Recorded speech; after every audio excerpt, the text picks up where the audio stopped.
ఆంధ్రప్రదేశ్ రాష్ట్ర ప్రజలకు, వికలాంగులకు, పాత్రికేయులకు నా నమస్కారములు. నా పేరు వసంతకుమార్, అనంతపురం జిల్లా వికలాంగుల హక్కుల జాతీయ వేదిక జిల్లా అధ్యక్షుడిని. ఉమ్మడి ఆంధ్రప్రదేశ్లో 2 సార్లు, నవ్యాంధ్రప్రదేశ్లో 2వసారి ముఖ్యమంత్రిగా బాధ్యతలు చేపట్టినటువంటి, అఖండ మెజారిటీతో గెలిచినటువంటి ఎన్డీఏ అభ్యర్థి గౌరవనీయులు శ్రీ నారా చంద్రబాబు నాయుడు గారికి శుభాకాంక్షలు. ముఖ్యమంత్రిగా బాధ్యతలు చేపట్టినటువంటి 2వ రోజునే మెగా డిఎస్సి పైన, తర్వాత పెన్షన్ల పెంపు పైన, తదితర వివిధ అంశాలపైన 5 సంతకాలు మొదటి రోజునే చేసినటువంటి పరిపాలనా దక్షుడు శ్రీ నారా చంద్రబాబు నాయుడు గారు చెప్పిన మాట నిలబెట్టుకున్నందుకు ప్రత్యేకంగా వికలాంగుల తరపున నమస్కారాలు తెలియజేసుకుంటున్నాము. గతంలో మేము పెరిగిన ధరలకు అనుగుణంగా వికలాంగుల పెన్షన్ 6,000 రూపాయలు పెంచాలని చాలాసార్లు మేము మెమోరాండమ్స్ ఇవ్వడం జరిగింది. మరి ఆ ప్రభుత్వం పట్టించుకోలేదు గత ప్రభుత్వము. మరి ఈ ప్రభుత్వం వచ్చిన వెంటనే చెప్పిన మాట నిలబెట్టుకున్నందుకు మాకు చాలా సంతోషంగా ఉంది. వికలాంగులందరి తరపున మీకు కృతజ్ఞతలు తెలియజేస్తున్నాను నేను. మరి ముఖ్యంగా ఈరోజు మీ ముందుకు రావడానికి కారణం ఏంటంటే 2022 ఆగస్టు నెలలో వైఎస్ఆర్ ప్రభుత్వం 6th స్టెప్ వ్యాలిడేషన్ అని చెప్పేసి 95,000 మంది వికలాంగుల పెన్షన్లు తీసివేయడం జరిగింది. అంటే రేషన్ కార్డులోన వికలాంగులు ఉన్న రేషన్ కార్డులో గవర్నమెంట్ ఉద్యోగస్తులు, అవుట్సోర్సింగ్ ఉద్యోగస్తులు ఉండకూడదు. మెట్ట భూమి 10 ఎకరాల కంటే ఎక్కువ ఉండకూడదు. మాగాని 5 ఎకరాల కంటే ఎక్కువ ఉండకూడదు. Income tax కట్టకూడదు.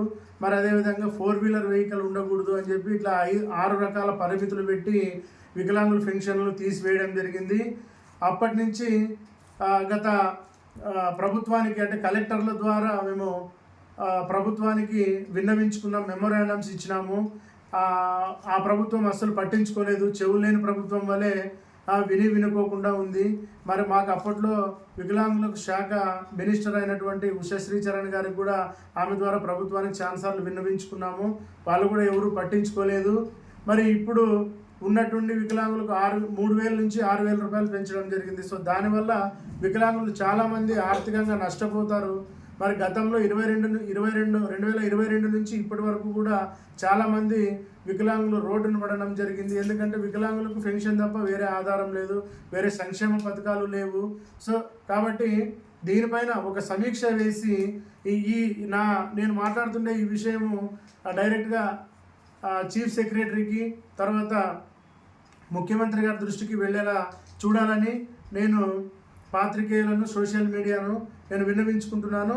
దీనిపైన సమీక్ష వేసి వెంటనే వికలాంగులు అంతే వెంటనే పునరుద్ధరణ చేసి వికలాంగుల జీవితాల్లో వెలుగులు నింపాలని నేను ఈ వీడియో పూర్వకంగా తెలియజేసుకుంటున్నాను. మరి అదే విధముగా 2019 కంటే ముందు తెలుగుదేశం ప్రభుత్వం ఉన్నప్పుడు వివాహాలు చేసుకున్నటువంటి వికలాంగులు, అంటే వికలాంగులను సకలాంగులు పెళ్లి చేసుకుంటే వివాహ ప్రోత్సాహం ఇచ్చేవారు. అయితే వైఎస్ఆర్ ప్రభుత్వం వచ్చినప్పుడు కూడా ఇచ్చినారు. ఎవరికి ఇచ్చినారని అంటే వైఎస్ఆర్ ప్రభుత్వంలో పెళ్లి చేసుకున్న వాళ్ళకి మాత్రమే ఇచ్చినారు. 2019 కంటే ముందు తెలుగుదేశం ప్రభుత్వంలో చేసుకున్న వారికి వివాహ ప్రోత్సాహాలు ఇవ్వలేదు. దాదాపుగా ఈ ఉమ్మడి అనంతపురం జిల్లాలో 108 మంది ఉన్నారు.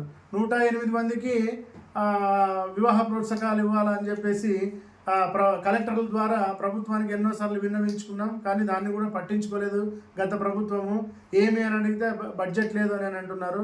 మరి వికలాంగులకు కేటాయించినటువంటి బడ్జెట్ అంతా ఎక్కడికి పోతుందో మరి తమరు సమీక్ష వేయించి దీనిని కూడా పునరుద్ధరణ చేయాలని, నేను వెంటనే నిధులు విడుదల చేయాలని మిమ్మల్ని నేను వేడుకుంటున్నాను.